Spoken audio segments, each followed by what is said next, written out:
নমস্কার বন্ধুরা, আমি সুরজিৎ আর তন্ময়।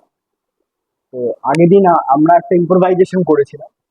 আপনারা সবাই দেখেছেন আমরা একটা ইম্প্রোভাইজেশন করেছি এবং উইদাউট স্ক্রিপ্ট সেটা করেছি। তো আপনাদের কেমন লেগেছে সেটা প্লিজ আমাদেরকে কমেন্টসে জানাবেন। আমরা আগেও বলেছি আহ, এরকম কাজ থিয়েটারের ক্ষেত্রে ম্যাক্সিমাম মানুষ করে থাকে। যারা থিয়েটার প্র্যাকটিস করে তারা তো অবশ্যই করে, বাট তোমরা যদি কেউ অভিনয় প্র্যাকটিস করতে চাও তো আমি বলবো এই চর্চাটা তোমরা করতে পারো। সাডেনলি কিছু একটা ভেবে ওই মুহূর্তে যেটা তোমার মনে হচ্ছে যে তুমি করতে পারবে, একা একাও তুমি করতে পারো। যদি তোমার কোনো পার্টনার হয়, তোমার কোনো বন্ধু হয়, দাদা দিদি যেই হোক, যদি মনে হয় তার সাথেও এই চর্চাটা করতে পারো। এই চর্চাটা কিন্তু খুব ভালো একটা চর্চা এবং এর সাথে অনেক এক্সপ্রেশন, ইমোশন, ইভেন কি ইনস্ট্যান্ট ইম্প্রোভাইজেশন করা। যদি তোমার কখনো স্ক্রিপ্টে ধরো কিছু লেখা আছে, এবার তুমি ওখানে কিছু এমন কিছু অ্যাড করলে যার জন্য ওই চরিত্রটা হয়তো আরো ভালো লাগছে বা চরিত্রটা ইন্টারেস্টিং হচ্ছে, সেইটা ইম্প্রোভাইজেশনের ক্ষেত্রে একটা বড় ব্যাপার। মানে এইটা ইম্প্রোভাইজেশন করতে পারাটা অ্যাজ এ অ্যাক্টর সবার ক্ষেত্রে একটা বড় বিষয় আমি বিলিভ করি। অ্যাজ অ্যান অ্যাক্টর বাকি আমরা আরো অনেক কিছু করেছি, ছোট ছোট মাইম করেছি, আহ, কিছু এক্সপ্রেশন নিয়ে কাজ করেছি। বাকি তন্ময়দাও তুমি কিছু বলো যে তোমার কি এক্সপিরিয়েন্স, তুমি কি মানে কি ফিল করেছো কাজ করতে করতে। না, আমার কিছু বলার না। আমি বলতে চাই যে তোদের যে রবীন্দ্র ভারতীতে যেগুলো শিখিয়েছে অ্যাক্টিং সম্পর্কে বা অ্যাক্টিংকে এনহ্যান্স করার জন্য, সেই এক্সপিরিয়েন্স গুলো তুই অডিয়েন্সকে বল। যে তোদের ওখানে কি ধরনের থিয়েটার ইন এডুকেশন ব্যাপারটা কি, থিয়েটার ইম্প্রোভাইজেশন ব্যাপারটা কি, এই বিষয়টা নিয়ে বল। এটা এক্স্যাক্টলি যেটা কিছু তন্ময়দা ইনফরমেশন। তন্ময়দা যেটা বললো সেটা হচ্ছে অনেকগুলো বিষয় একসাথে তুলে ধরলো।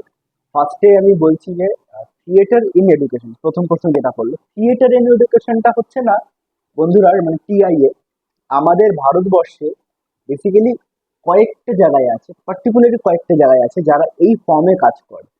তার মধ্যে আমি ফার্স্ট নাম যেটা বলবো হচ্ছে এনএসডি, দিল্লি এনএসডি। এনএসডি যে কটা জায়গায় আছে, বেসিক্যালি আমি দিল্লির কথা বলবো যে তারা এই বিষয়টা নিয়ে খুবই কাজ করে থাকে। আমাদের রবীন্দ্রভারতীতেও বর্তমানে কাজ হয়। আর যদি আমি বলি যে এমন কিছু দল আছে, আমি পার্টিকুলার কোনো দলের নাম নেব না, এমনও কিছু দল আছে যারা এই থিয়েটারের এডুকেশন নিয়ে কাজ করে। বাট ম্যাক্সিমাম এখনো অনেক মানুষ আছে যারা থিয়েটারের সাথে যে পড়াশোনার একটা সম্পর্ক আছে, থিয়েটারিং এডুকেশন এই বিষয়টা নিয়ে অতটা অকিবহল না। জানে অবশ্যই কিন্তু ওয়াকিবহল না, মানে এই চর্চাটা নিয়ে অনেকটা অকিবহল না।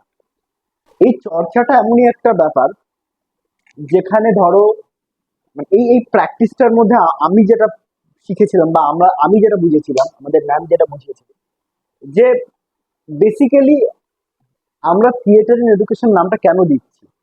যে ধর আজকে আমরা একটা স্কুলে যাচ্ছি, একটা এনজিওতে যাচ্ছি, একটা ফোরামে যাচ্ছি, কোথাও একটা যাচ্ছি, সেখানে কোনো একটা বাচ্চা ধরুন একটা ইংলিশ বই পড়ছে বা ইংলিশ রাইটারে ওনারা গল্প পড়ছে।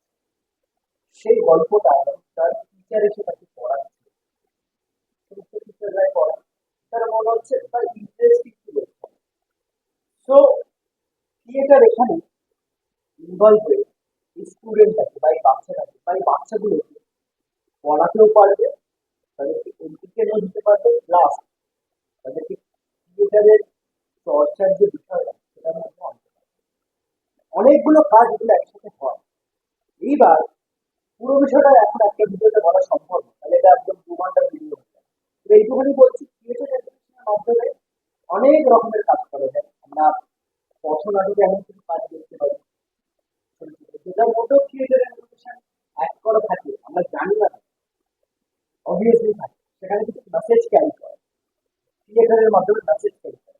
আবার কিছু কিছু ক্ষেত্রে এমন হয় যেখানে আমরা কোনো একটা ইনস্টিটিউটে চলে গেলাম, তাদেরকে থিয়েটারের মাধ্যমে তাদের ওই পড়াশোনার বিষয়টাকে আমরা বোঝানো, মানে বোঝানো বলতে তাদেরকে আর কি বলে একটা ছবি দেখানো। আমরা থিয়েটারের মাধ্যমে ছবি দেখাই, তাদের একটা ছবি দেখানো, তারা ছবির মাধ্যমে পড়াটাও বুঝবে, এন্টারটেনমেন্টও হবে, প্লাস থিয়েটারের চর্চার মধ্যেও আসবে।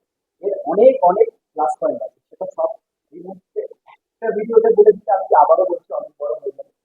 এই প্লাস পয়েন্ট গুলো আছে যার ফলে স্টুডেন্টরা অ্যাট্রাক্টিভ হয়ে আছে যে আমি এই কাজটা করবো, পারফরমেন্স করবো, বাট এটার সাথে কি হবে, আমার এই প্র্যাকটিস গুলো হবে, এবং কি হবে না, আমি যে বইটা করছি, তো গল্পটা করছি, আমার গল্পটা বলছি, ধরুন আমি একটা ক্যারেক্টার করছি, আমি জানছি না আমি একটা গল্পের নাটক করছি, মানে একটা গল্প আপনি জানেন, সেই গল্প থেকে আপনি একটা ক্যারেক্টার, সেই ক্যারেক্টারটা যখন প্লে করবে সেটা আপনাকে গল্পটা জানতে হবে। তো গল্পটা যখন আপনি জানছেন তখন আপনি নাটকটা পারফর্ম করছেন, পারফর্ম করতে করতে যখন আপনি পুরো নাটকটা করে দিচ্ছেন তখন আপনি কি বুঝছেন যে আপনার গল্পটা জানা হয়ে গেছে। পারফরমেন্স করার যে মজাটা, সেই মজাটা এইখানে যে আপনি পারফরমেন্স করতে করতে আমার ভালো লাগছে, আমি এন্টারটেনমেন্ট হচ্ছে, যে দেখছে সেও এন্টারটেনমেন্ট হচ্ছে, সে গল্পটাও জানছে, প্লাস অভিনয়টাও, প্লাস থিয়েটারের যে এই চর্চাটা, এটা আমার কিছুদিনের অভিজ্ঞতাতে আমার এখন সেকেন্ড কোর্স কিছু বলে না, এটার এক্সাম্পল একটা দে, যে যেরকম যেমন একটা যে কোনো একটা জিনিস এক্সাম্পল উদাহরণ দিয়ে বোঝা যায়, যেমন এরকম একটা ঘটনা, এরকম একটা এক্সাম্পল দিচ্ছি, সেই এক্সাম্পলের মাধ্যমে পুরো যে কথাটা বলি সেটা বোঝা যায়, একটা উদাহরণ দে, তাহলে অডিয়েন্স বুঝতে পারবে আরো। উদাহরণ। কিরকম খেলা, কিরকম গেম, সেটা একটু বল। হ্যাঁ, ফার্স্ট আমি বলি যে এগুলো তো থিয়েটারে তো আমি ছোট ছোট গেম, এবার আমরা যেটা করেছিলাম, আমরা স্টুডেন্ট ছিলাম, আমরা ফার্স্ট থেকে ভেবেছিলাম যদি আমরা স্কুলে যাই তাহলে তাদের সাথে আগে তো আমরা কোন এজ গ্রুপের সাথে আমরা কাজ করছি, অনেক কিছু দেখা হয়, কোন এজ গ্রুপ, ক্লাস 5 এর উপরে, ক্লাস 5 এর নিচে, এজ গ্রুপ বুঝে আমরা তাদের সাথে ব্যবসা করবো। আর ধরে নে এজ গ্রুপ 5 5 বছর, মানে 5-এ পড়ছে এরকম ছেলে, এবার এদেরকে কি ধরনের একটা যেমন গেমস বল। হ্যাঁ, এমন গেমস হচ্ছে যেটাকে বলে হচ্ছে তোমার কনসেন্ট্রেশন পাওয়ারকে বাড়ানো। কিরকম গেমটা? কনসেন্ট্রেশন পাওয়ার বাড়ানোর জন্য একটা হয়, সেটা হচ্ছে আমরা যেটা খেলতাম, আহ, সবাইকে আমরা একটা একটা করে নাম্বার বলে দিতে বা একটা একটা করে লেটার বলে দিতে, ইংলিশে একটা লেটার বলে দিতে বা একটা নাম্বার। ঠিক আছে, ধরুন আমরা 5 জন বসে আছি, জন্মদান ছাড়া আরো 3 জন বসে আছে। এবার এই গেমটা হচ্ছে এরকম, তোমাকে মনে রাখতে হবে যে আমি 1, জন্মদা 2, 3, 4, 5। এবার হঠাৎ করে এক যে আছে সে বললো, মানে আমি যদি 1 বলি, আমি বললাম আমি 1, জন্মদা বললো 2, ও বললো 3, 4। ঠিক আছে, এরকম করে করে পুরো একটা রাউন্ড। এবার হঠাৎ করে কি হয়, মাঝখানে একজন, মানে সবাই হয়ে গেল, মানে মজাটা এখানে না 1, 2, 3, 4, 5 জন সবাইকে নাম্বার দিয়ে দিল, আমরা ভাবছি খুব ইজি, এটা কনসেন্ট্রেশন পাওয়ার। হ্যাঁ, এখানে কনসেন্ট্রেশন পাওয়ার আছে। এই যে 1, 2, 3, 4, 5, এই 5 জন বসে আছে, এই গেমটা যারা খেলছে তাদের মাঝখানে যে যে কেউ টিচার হতে পারে, আপনার কিছু ওয়ার্কশপ করার টিচার হতে পারে, সে সবাইকে নাম্বার বলে দিল, সবাই সবার নাম্বার জানে, সে বসে বলল 1, আমি কি করবো, আমি 1, 3, মানে কি করবো 1, আমি 1 বলার সাথে সাথে কি করবো, পাস করে দেবো একদম 1, 3। তার মানে যে 2 আছে সে কোনো আনসার করবে না, 3 বলবে 3, 5, তার মানে 3 হাত তুললো আর বললো 5। এইটাই হচ্ছে কনসেন্ট্রেশন আর এই গেমের মজা। শুনতে খুব ইজি লাগলো, বাট এটার মধ্যে অনেক কনসেন্ট্রেশন পাওয়া যায়। প্রথমে গেমটা শুরু করার সময় যে ওয়ার্কশপ করায় বা যে টিচার থাকে সে শুরুটা করিয়ে দেয়, বা যখন গেমটা বেড়ে যায় মাঝখানে হঠাৎ বলতে বলতে অনেকে ভুলে যায়, অনেকে করতে পারে না, আবার যে ওয়ার্কশপ করায় বা যে টিচার সে আবার শুরু করিয়ে দেয়, আবার এটা কন্টিনিউ চলতে থাকে। মানে কি, তাহলে কি হলো, 1 থেকে 5-এর মধ্যেই বিষয়টা হচ্ছে, আমি যদি আমাকে টিচার বলে 1, আমি বলবো আচ্ছা 1, 5, তখন 5 কি বলবো, 5, 2, তখন তর্কটা বলবে 2, 1, আবার আমার কাছে 1, 3। বুঝতে পারছো, এই গেমের সে মজা, এবং এটা স্পিড বাড়তে বাড়তে বাড়তে বাড়তে, এবং এটাই দেখবে যে এদের মধ্যে কনসেন্ট্রেশন পাওয়া হবে যখন এটা খুব জমে যাবে, এরপরে গিয়ে মানে কনসেন্ট্রেশন পাওয়ারটা সবাই এখানেই আছে, কেউ 10 জায়গায় 10টা মাথা দিচ্ছে না, আরো অনেক জিনিস আছে, তখন বোঝা যাবে যে না এদের মধ্যে এবার কনসেন্ট্রেশন পাওয়ারটা বেড়েছে।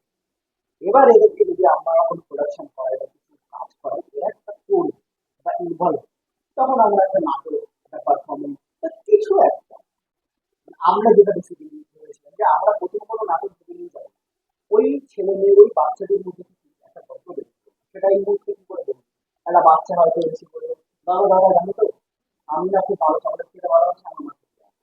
ওখান থেকে একটা প্লট বেরোলো, হয় একটা বাচ্চা একটা কিছু বললো, এখান দিয়ে এরকম গল্প লেখা হয়। যে আমরা কি ভেবে গেলাম না, ওখানে যে ওয়ার্কশপ করে একটা গল্প লেখা হয়। ওদের মধ্যে সে গল্প নিয়ে আমরা কাজ করলাম, ওদের গল্প ওদেরকেই দেখালাম। এইটা একটা হয়, আরেকটা হয় ওদের গল্প ওদেরকে না দেখিয়ে, যেটা থিয়েটারের এডুকেশন বললাম, এই ওয়ার্কশপটা হয়ে গেল। এবার ওদেরকে বলবো তোমাদের পছন্দের গল্প, সেই গল্পটা আমরা পারফর্ম করে দেখাবো।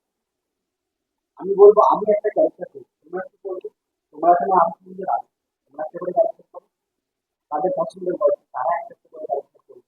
এতে কি হবে, তাদের পছন্দের গল্প নিয়ে তারা যখন একটা নাটক করবে, তারা যখন পারফর্ম করবে, তাদের ভালো লাগা, প্লাস থিয়েটার এক্সারসাইজের মধ্যে তারা চলে আসবে, তারা ইনভলভ হবে, এবং এর মধ্যে থেকে তারা একটা পারফরমেন্স করে। তো এইটা যদি তাদের ভালো লেগে যায়, প্রথমে খুব সহজ জিনিস পাবে। এটা যদি তাদের ভালো লেগে যায়, বাচ্চাদের ইনভলভমেন্ট চলে আসে। কারণ বাচ্চাদের কাজকর্মের ক্ষেত্রে আরেকটা জিনিস মাথায় রাখতে হবে, বাচ্চাদেরকে মেসেজ ক্যারি করা যায়। এমন একটা গল্প নিয়ে কাজ করতে কিন্তু মেসেজ ক্যারি করে, তারা জানে যে আমরা একটা মেসেজ ক্যারি করেছি, শেয়ার করে দিতে পারি। হঠাৎ করে রাস্তায় কেউ দাঁড়িয়ে চলে গেছে, তো এরকম বিষয়, এরকম ভাবে তাদের যখন ভালো লাগা গ্রো করবে, তখন এর মাধ্যমে তাদের যে সিলেবাস আছে, তাদের যে পড়াশোনা আছে, সেই পড়াশোনা সেই সিলেবাসে যেগুলো গল্প ওরিয়েন্টেড, সেই গল্পগুলো আমরা যখন পারফরমেন্স ওরিয়েন্টেড করে ওয়ার্কশপ করিয়ে তাদেরকে দিয়ে অভিনয় করাবো, তারা কিন্তু ভুলবে না, মনেই না, অসম্ভব ব্যাপার ভুলবে। মানে অসম্ভব নয়, তারা ভুলতে পারবেই না। কারণ তারা যখন পারফর্ম করবে, তারা প্রতিটা জিনিস বলে রাখবে যে এটা এটা। কিন্তু আমাদের সাথেও বলছে, আমার সাথেও বলে জানি, গল্প এমনি বলে। এই একটা বিষয়। আরো এরকম অনেক গেমস আছে যার মাধ্যমে কনসেন্ট্রেশন পাওয়াকে এক জায়গায় আনা যায়। এইটা একটা ব্যাপার। থিয়েটারের মধ্যে কনসেন্ট্রেশন কি কাজে লাগে এটা একটু বল, যে থিয়েটার করতে গেলে কনসেন্ট্রেশন কেন লাগে, কনসেন্ট্রেশনের অ্যাপ্লিকেশনটা কোন জায়গায় থিয়েটারে, এই বিষয়টা নিয়ে যদি কিছু জানিস বল। থিয়েটার করতে গেলে কিন্তু কনসেন্ট্রেশন লাগে। এইটা এটা শুধু নয়, আমার মনে হয় যে কোনো কাজ করতে গেলেই একটা কনসেন্ট্রেশন থাকাটা খুব দরকার। আপনি যে সেক্টরেই যে ফিল্ডেই কাজ করুন না কেন, আপনি যদি কনসেন্ট্রেট হয়ে কাজ না করেন, তাহলে সেই কাজটা না আপনার ভালো হবে, না আপনি সেই কাজটার প্রতি ডেডিকেটেডলি ভালো করে কাজটা করতে পারেন বা কন্টিনিউ করতে পারেন। একটা সময় যে আপনাকে বোরিং লাগবে বা আপনার মুড ফিল হবে।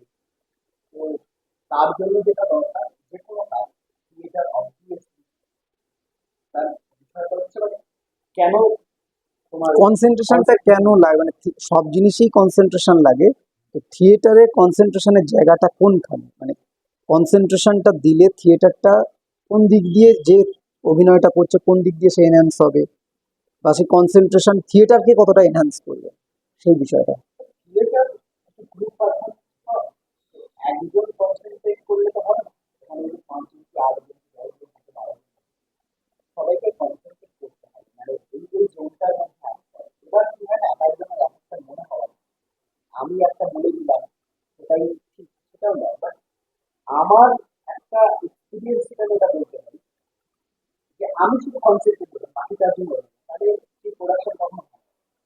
বাকি ৪ জন যখন কনসেন্ট্রেট করবে এবং ওই জায়গাতেই থাকবে, তখন নাটক বা পারফর্ম ভালো হবে, এবং এর রেজাল্ট কি হয় না, এটা তো গ্রুপ পারফরমেন্স। তো আমরা যে টিম কাজ করি, সবাই যখন আমরা এই জোনটার মধ্যে থাকবো, এইটার মধ্যে থাকবো, এটাকে গাইড করবো, তখন আমাদের যেই বিষয়টা, যে সাবজেক্টটা, ধরুন আজকে আমি একটা, অনেকে বলে না যে কমেডি করা খুব, কমেডি করা ভেরি টাফ। কমেডি করতে গেলে আপনাকে টাইমিং জানতে হবে। টাইমিং জানতে গেলে আপনাকে ফার্স্ট ফার্স্ট আপনাকে কনসেন্ট্রেশন থেকে রাখতে হবে, যে আপনি এখানে আসুন, আমি ১০ মিনিট ভাবলে হবে না। এবার যেটা দাদা বলছে যে লাভ, লাভ অনেক কিছু। লাভ হচ্ছে একটা প্রোডাকশন ভালো হবে, ইন্ডিভিজুয়াল প্রতিটা আর্টিস্ট ভালো কাজ করবে। এবার প্রতিটা মানুষ যদি দলের ৫ জন যদি ভালো কাজ করে, দল ভালো কাজ করবে, প্রোডাকশন ভালো হবে, ওভারঅল প্রোডাকশন ভালো হবে। এবার আমরা যে কাজটা করতে চাই, সেই কাজটা যখন আমরা দর্শকের কাছে ভালো করে নিয়ে যেতে পারবো, good, এটাই হবে। এর বাইরে আলাদা করে যদি কিছু হয় সেটা আমি জানি না, but আমার মনে হয় সবাই যদি কনসেন্ট্রেট করে একটা ভালো প্রজেক্টকে আমরা নিয়ে কাজ করতে পারি, প্রজেক্টটা ভালো হবে, ভালো কাজ হবে। যেটা আমি একটা উদাহরণ দিই, আমাদের দলে এরকম অবস্থা আছে, বা আমরা অনেক কাজ করছি। এবার এমন এমন সাবজেক্ট নিয়ে আমাদের কাজ হচ্ছে, যে সাবজেক্টের মধ্যে আমাদের ইনকাম করতে হবে, ইনকাম করতে গেলে আমাদের কনসেন্ট্রেট করতে হবে। কনসেন্ট্রেট না করলে আপনি এমন একটা ক্যারেক্টার প্লে করছেন, যে ক্যারেক্টারটা ওর যে ধারণা, ওর যে যদি সে ক্যারেক্টারটা আমার মতো নয়, আমার মতো ভাবেই না, আমি এত বেশি কথা বলছি, এত কম, অবভিয়াসলি সেই জোনটা যে যেতে গেলে আমাকে এইখানে কনসেন্ট্রেট করতে হবে। মানে আমি যদি 2% যেতে পারি, তাহলে সেটা আমাদের নাটকের ক্ষেত্রে আমরা এসে ক্যারেক্টার বুক করি, সেটা আমি যাবো কি? আমি যদি স্থির হয়ে, শান্ত হয়ে, মনোযোগ করে যদি আমার যেখানে রিহার্সাল করছি সেখানে আমার মনকে ধরে না রাখতে পারি, না, আমি যে ক্যারেক্টারটা করছি সেই ক্যারেক্টারটা মানে ওর যে সাইকোলজিটা আমি বুঝতে পারি, ওই সাইকোলজি বুঝতে না পারলে আমি সেটাকে কি করে প্লে করবো? প্রতিটা যারা যারা ক্যারেক্টার করছে তাদেরকে স্থির হয়ে ভাবতে হবে যে আমি ফার্স্ট তো কনসেন্ট্রেট করবো, তার জন্য যা যা করার আমি করবো। যখন আধা ঘন্টা 20 মিনিট দাঁড়িয়েছি, কনসেন্ট্রেট করার জন্য যা যা করতে হয় সেগুলো করবো। চুপচাপ বসবো, সব আগে চুপচাপ বসে তার কিছু থিয়েটার গেমস খেলবো, কনসেন্ট্রেশন পাওয়ার বাড়ে। তারপরে নাটক চর্চা করবো, প্র্যাকটিস করবো। তাহলে কি হবে, আমি যেটা বুঝেছি, যে আমি যে ক্যারেক্টারটা প্লে করছি সেইটাতে আমাকে আমি দেখছি। যে আমি যেটা দেখতে পাচ্ছি, আমি অনেক সময় দেখি আমার যখন কনসেন্ট্রেট থাকে না, আমি যখন কনসেন্ট্রেট করতে পারি না, তখন আমি ওই ক্যারেক্টারটার বিষয়টা মানে খুব ভালো, আচ্ছা আমি ঠিক যেতে পারি না, বা আমার মনে হয় আমি যেন করতে পারছি, এটা আমার মনে হয়। তো এটা আমাকে মনে হয় যে একটা একটা সরি আবার বলছি, একটা আমাকে যে করি ওই চরিত্রটা ইন্ডিভিজুয়ালি যদি আমি আমার মতো করে চরিত্রটা ভালো করে play করার জন্য, এটা সবার ক্ষেত্রেই মানে একটা ক্লাস পয়েন্ট। তো মোটামুটি আজকে তাহলে বন্ধুরা আমরা একটা ইন্ট্রোডাকশন পর্ব রাখলাম।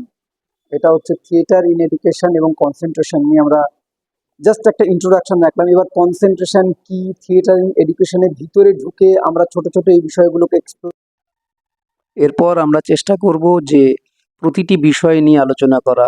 যেমন স্তানিস্লাভস্কি যেগুলো বলেছিল, ইমাজিনেশন বা আমাদের বিভিন্ন ঘটনাগুলোকে আমরা কিভাবে নিজেদের মধ্যে রাখতে পারবো এবং সেগুলোকে প্রয়োজন মতো কিভাবে রিকল করতে পারবো, সেই সমস্ত বিষয়গুলোকে একসাথে আমরা নিয়ে আসবো। প্রত্যেকটা বিষয়গুলো ইনডেপথে গিয়ে আলোচনা করব। আপনারা যদি মনে করেন যে এই আলোচনাগুলো ভালো লাগছে, তাহলে আপনারা অবশ্যই কমেন্ট করে জানবেন বা অবশ্যই জানাবেন, এবং কি আপনারা চাইছেন সেটাও জানাতে পারেন, বা আপনাদের এই বিষয়ে কোনোদিন কোনো কিছু যদি নলেজ থাকে তাহলে সেখানে সেই বিষয়গুলো আপনারা বলতে পারেন। আপনারা যদি এখানে আসতে চান সেটাও আমাদের জানাতে পারেন।